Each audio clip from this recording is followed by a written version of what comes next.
I want to talk about transfer deadline day. It's coming up tomorrow, and some big deals are going to be happening. Jorginho, Jace, looks like he's on his way to Arsenal. I saw that. It's another. I mean, what did you make of that? Because he's been a great servant to the football club. He has, and he gets a lot of clog actually, Jorginho, from Chelsea fans. And there are games actually that can pass him by. That a lot of people often talk about what he can't do. And I think at all times we're guilty about talking about a player. He can't do this, can't do that. What he's brilliant at is ball retention. In possession, he keeps it. He slows the game. He can control the tempo of the game. Yeah. Out of possession, he's a little bit like Fabregas, where people talk about Fabregas, what he's like out of possession. He can't defend. He's not quick. All of that, but in possession, he can keep the ball ticking over. Mm-hmm. He's that link between the back and the midfield. He's got a lovely range of passing. And he's never injured. He's never injured. And you think of the trophies he's picked up since he's been at Chelsea. Think it's a good signing for Arsenal? I think it is a good signing for Arsenal, yeah, because the Partey one, who just sits there. The difference is, I'll go back to the point I made, out of possession, if it's 1v1, most players go past him. He's not brilliant. He needs legs around him. He needs energy around him. He needs those bodies around him. In possession, technically, he's a brilliant footballer. Yeah, he's a brilliant footballer. I think it's good signing that for Arsenal. Well, Arsenal he's out fans. of contract in the summer. Yes. So therefore, if Chelsea can get a return on that now, as opposed to letting him go, and of course we spent so much money, it's like letting him go now. Therefore, you don't give him a free in the summer. So I see it. Who knows? We might be able to replace him. There's still 24 hours left. What about Liverpool, Jay? So, look, we're going to talk about Liverpool. We've got Mo waiting and he wants to have his say, but, I mean, they're an absolute disaster at the minute. Yeah, they're... What do they need to do? What happens now at Liverpool? One of my best mates is at Liverpool. He went down to Brighton yesterday, and he halfway through the game at half-time, he's saying, we'll probably lose this. He sent me that message. So that's their mindset right now. That's where they're at. Yeah. But how has that happened in the space of what? 7 months. They competing for 4 trophies last season, playing in every game possible. Well, that might be part of the problem. Last season, the energy they gave. I think you. I tell you what you do. You look for reasons. If you can't make sense, no one can make sense of Chelsea and Liverpool season, right? So look at Liverpool. Played every single game last season. Klopp drives his team. He's one of those managers that demands 100% every single way, and you keep giving. Mane's gone. That's a miss. I don't care what anyone says. That's a miss. Nunez has come in. Hasn't quite happened for him. Jota has got injuries. Firmino. There's a lot of players in that team for Liverpool picked up injuries. And then you look at the legs in the middle of the park. Could they do with freshening the middle of the park up? Without question. They need bodies in there. That's why they keep getting linked with Bellingham.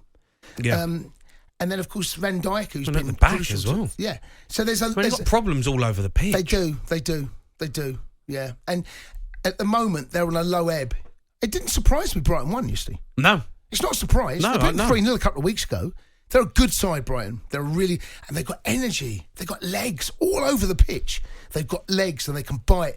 And you felt yesterday that Liverpool, in terms of running stats, you would have thought that Brighton will be all over them. And I just feel like they've lost that invincibility. You know, like when you look at last season and the seasons before, you play Liverpool and you're like, it's relentless. You know, it's relentless. Every player is at it. They're on it. They don't make mistakes. They don't give the ball away.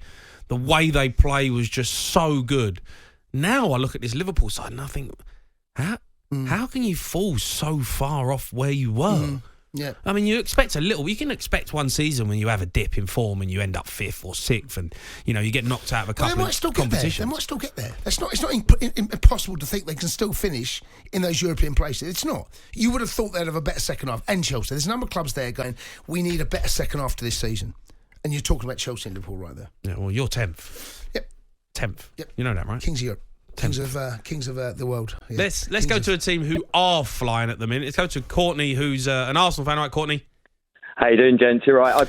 You did refer to me as a lady beforehand, but I let that slide. Oh, sorry, Courtney. Yeah, I've just had it put up on now. It says Mal, so sorry, mate. Courtney's sorry, but look, go on. What do you want to talk about? Chelsea spending?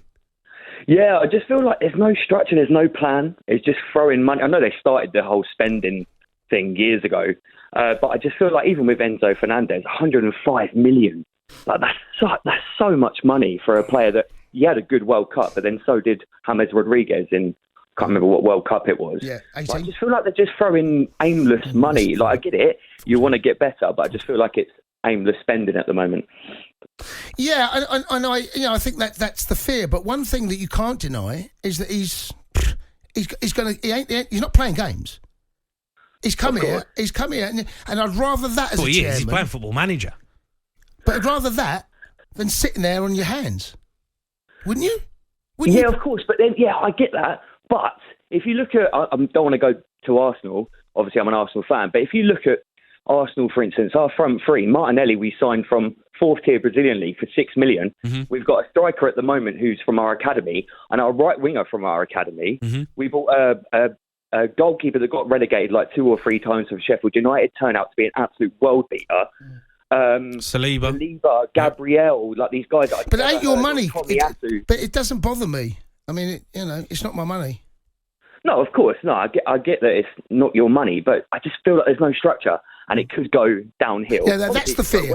That's the fear. That is definitely the fear. But they've came in with a plan, and they've come in and they've seen a loophole, and we're going to sign Fernandes up on our screen now, £115 million. I mean, it's outrageous. It is outrageous. It's outrageous. It is. Before the World Cup, you wouldn't have even really known who he was. No, you're right. No, that's the thing. That's what I was thinking. Didn't really hear him. You didn't know who Saliba was last year. Pardon? What? You didn't know who Saliba was last year. But they didn't pay $105 million for him. But it's not my money. I know it's like I don't do the maths. I couldn't. It doesn't bother me.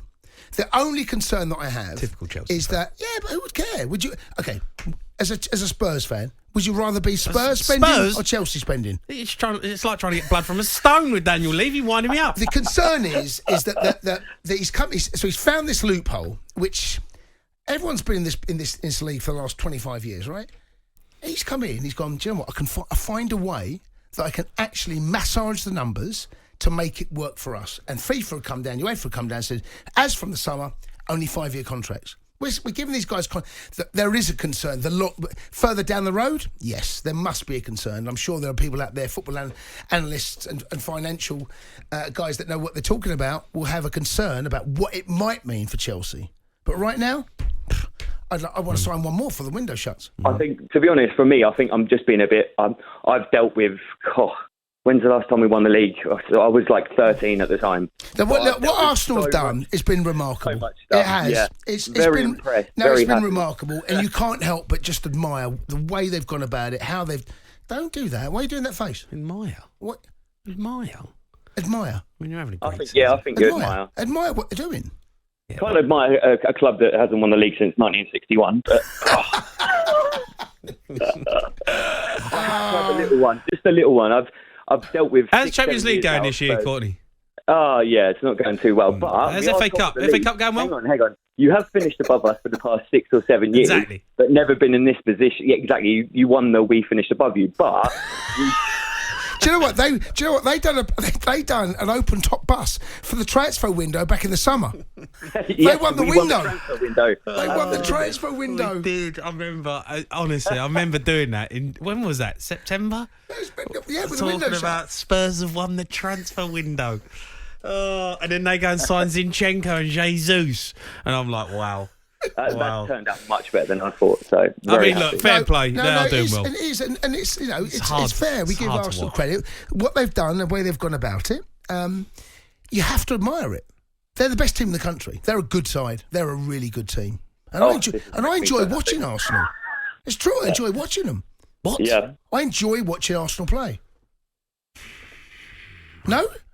Well, no, of course. I'm a Spurs fan. What do you mean? No, but. I'm a Chelsea fan, but you can still admire and enjoy. They play good football. They do. But I want to see them get, pumped by Man City. Of course. Yeah, that's normal. I want City to win the title. Who do you want to win the title? City. Do you? Yeah. Damn right I do. No, we need a bit of change. They've won it four times in the past 5 years. No, Courtney. It's uncompetitive. No. City win the title. Well... I'll ring up when it does come to us. Oh, I think you'll win it. I'll probably be slurring my speech a little bit if we do win it. Look, I think Arsenal win this title. I do. I can't. Yeah. City haven't been good enough. Arsenal are brilliant. Simple. The Sports Bar with Jamie O'Hara and Jason Cundy. Monday to Thursday nights from 10 on AM, on DAB, via the talkSPORT app and on your smart speaker. talkSPORT.